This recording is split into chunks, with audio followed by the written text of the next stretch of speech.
It has been a year since the passing of Queen Elizabeth II. The Queen lived a long and prosperous life, passing away peacefully at the age of 96 after reigning for over 70 years. However, not all monarchs have been fortunate enough to enjoy such a lengthy reign and pass away due to old age. Here we look at some of the more unfortunate royalty who have unusual and tragic ends. William Adelin, son of King Henry I and heir apparent, was 17 when he was travelling from Barfleur, Normandy, back to England. William, his travelling companions, and the crew of his ship began drinking copious amounts of wine before departing on their trip. Their revelry meant the ship set sail later in the evening after sunset. With a drunk crew and low visibility, the ship struck a submerged rock. It wasn't long before the ship capsized. William and some others managed to launch a dinghy, and he could have escaped, but he heard the cries of his half-sister, Matilda Fitzroy. As he tried to save his sister, his dinghy was swamped by others, also hoping for rescue. And the dinghy capsized. Of the over 300 on board, only one survived. William died due to a series of poor decisions. Our next monarch, however, was just plain unlucky. Charles VIII of France was only 27 when he died in an untimely and unlucky fashion. He ascended to the throne at the age of 13 in 1483. One of the most notable events of Charles's reign was the invasion of Italy in 1494. He claimed the Kingdom of Naples as his own through a distant Angevin inheritance.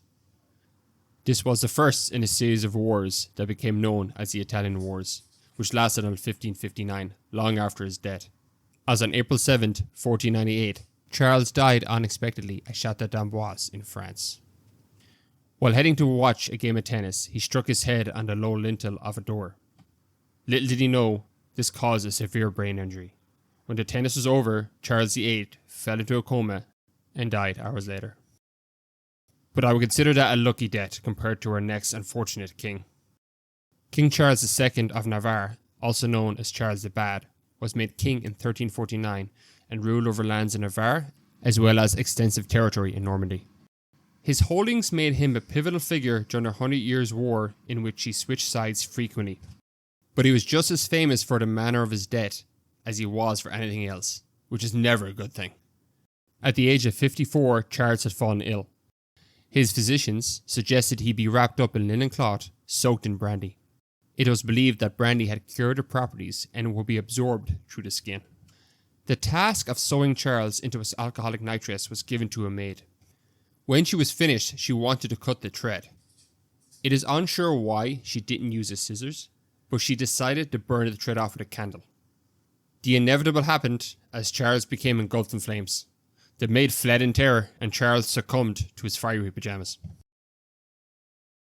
Our next aristocratic mishap is much more recent. King Alexander of Greece reigned for only 3 years after his father was forced to abdicate by the Allies in World War I. And, like Charles VIII, died at the age of 27, also in unlucky fashion. While walking through the grounds of the Tatooine estate, the king's German shepherd got into an altercation with a Barbie macaw monkey belonging to one of the palace's stewards. While attempting to separate the two animals, another macaw attacked the king, biting him on his leg and the torso. The wounds developed sepsis, and the king came down with a fever. He probably could have survived if his leg was amputated, but nobody was willing to prescribe such an extreme measure. The sepsis spread, and the king died 3 weeks after the biting incident.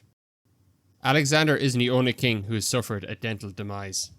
Sigurd Eysteinsson was a 9th century ruler of the Orkney Islands and controlled areas in northern Scotland. He challenged a rival, Maelbrige of Moray, to a 40v40 battle to settle their dispute. Deceitfully, Sigurd brought 80 men to the fight. Maelbrige and his men put up a valiant fight, but unsurprisingly lost. Sigurd beheaded Maelbrige and strapped his head to his horse to keep as a trophy. But Maelbrige was to have the last laugh.